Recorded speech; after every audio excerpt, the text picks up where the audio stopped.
Ẹ káalẹ́ o, ẹ kú dédé àsìkò yìí ẹ̀yin aráalé. Ẹ tún káàbọ̀ sórí ètò wa, ètò kíkọ́ èdè Yorùbá. Mo tọrọ lágbára pé ó ṣejọ́ mẹ́ta tẹ́ fi gbúròó mi. Lénìí a fẹ́ sọ̀rọ̀ nípa àwọn vowel tó jẹ́ àránmúpè. That is, today we want to talk about vowels with nasal sound. Fún àpẹẹrẹ àwọn vowel bíi an, en, in, tó jẹ́ àránmúpè. Fún àpẹẹrẹ àáyán, àáyán, àyàn bíi onílù. Àyàn is cockroach. Àyàn, onílù, that is the drummer, the one that beats the talking drum. Àdán, bat. Ìyẹn, ìyẹn, that one. Ẹyin, ẹ̀yin, ẹṣin, ìgbín, àwọn, àgbọ̀n, ìbọn, igún. Àwọn fáwẹ́lì àránmúpè nìyẹn. Ká tún gbọ́ wọn lẹ́ẹ̀kan sí. Àyàn, àáyán, àdán, ìyẹn, ẹyin, egg, ẹyìn, ẹyìn, that is palm kernel. Ìgbín, snail. Ẹṣin, àwọn, àgbọ̀n, àgbọ̀n, ìbọn. Àwọn ni àwọn àpẹẹrẹ fáwẹ́lì àránmúpè. That is Yoruba vowels with nasal sounds. Perhaps you can give examples. Talk to yourself about examples of vowels with nasal sounds. Think about it. So that will be that for all our vowels. Èyí ló máa jẹ́ òpin àwọn fáwẹ́lì tá a fẹ́ máa sọ nínú ọ̀rọ̀. Ẹ̀kọ́ tá a máa tún wá mú òun ni àwọn consonant. That will be the consonants and how we make use of the consonants within the vowels. Ìyẹn bí a ṣe ń hun ọ̀rọ̀ pẹ̀lú consonant. Òun ni ohun tí a máa ṣe nísìn. Àwọn consonants wọ́n jẹ́ B, D, F,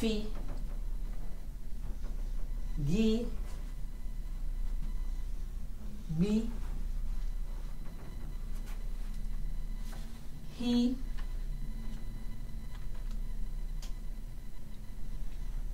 G, K, L, Mi, Ni,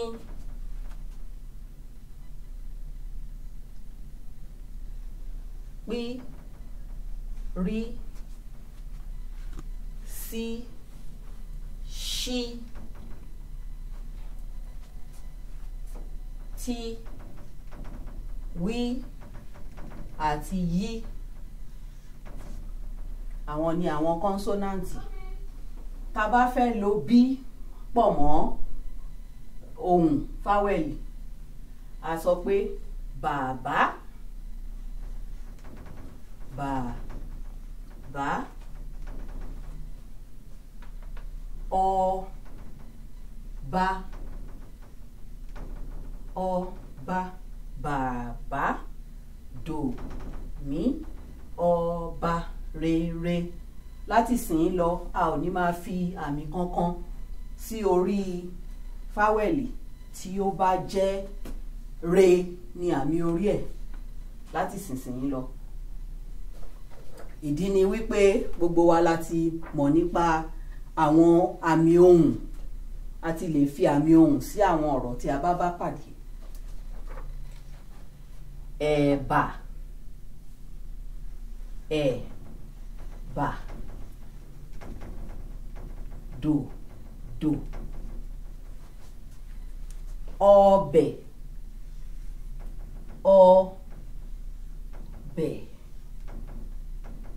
ọbẹ̀, do.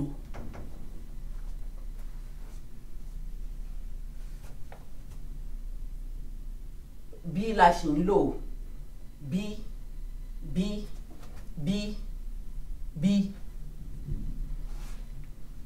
A wá fẹ́ lo dí.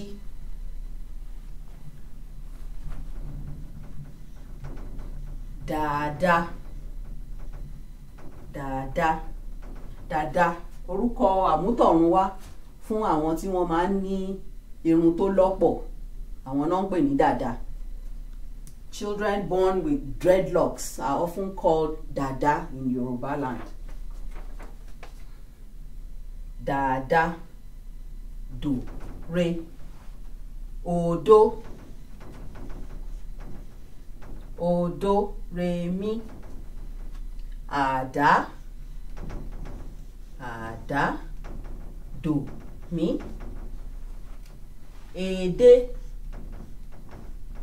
èdè, shrimp, èdè, re, mi. Tá bá fẹ́ lo fí, ọfà, re, do, ẹ̀fọn, mosquito, ẹ̀fọn, do, re, ìfun,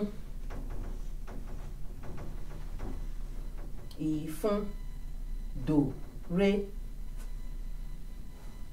ẹ̀fọ́,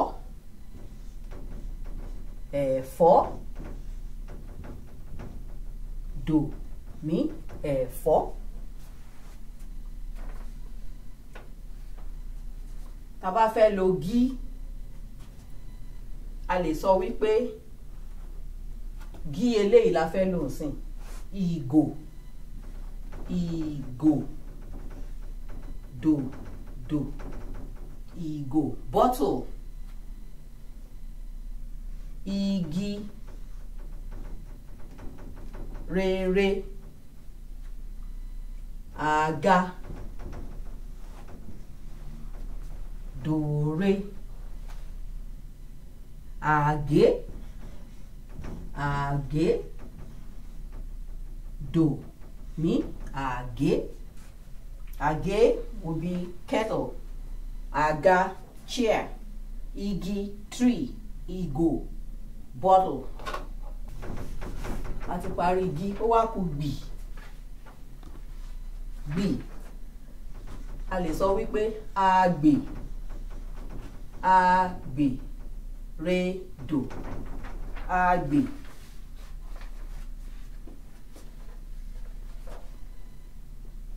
That's a gourd for collecting water. Ìgbá,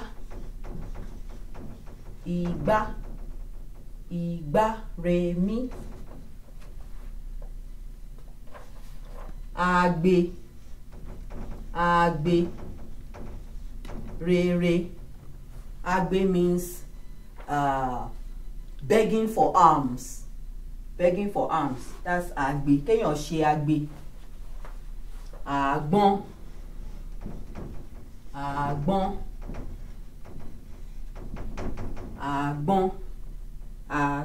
that's coconut.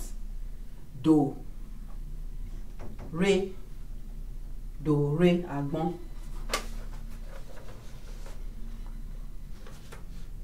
Bí a ṣe lè lo àwọn consonant yìí láti fi gbé ọ̀rọ̀ kalẹ̀ òun nìyẹn.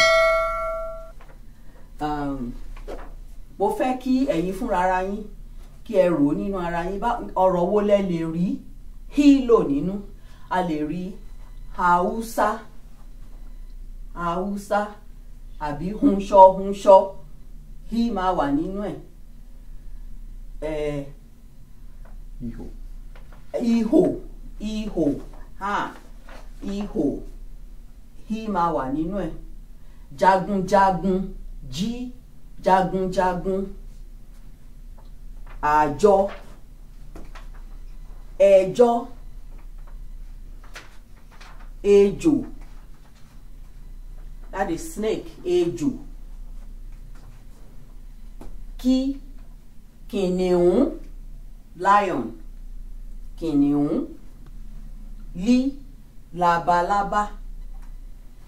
Mí, a lè rí màálù, ó bẹ̀rẹ̀ pẹ̀lú mí wà nínú ẹ̀.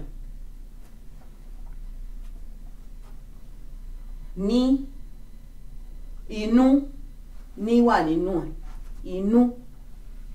Ọ̀nà.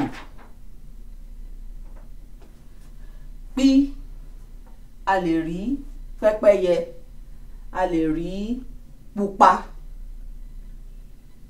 red, pupa. A lè rí rí, a lè rí ràkúnmí. Ọ̀rọ̀ wo ló tún ní rí nínú irọ́, ọ̀rọ̀, rí wà nínú ẹ̀. Sí leléyìí. Sí, ó yá ẹ̀yin náà ẹ bẹ̀rẹ̀ sí ní rò ó. Ọ̀rọ̀ wo ni sí wà nínú ẹ̀? Sí àti rí sálúbàtà, àti rí, a lè pè ní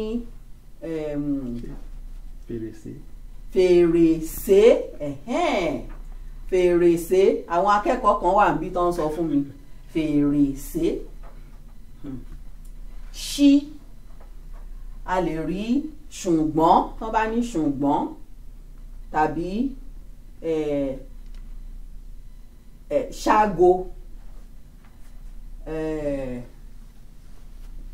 Àwọn ọ̀rọ̀ tó ní ṣí nínú, ṣúgà, ara wọn náà ni. Tafàtafà, tí, tọ́lá,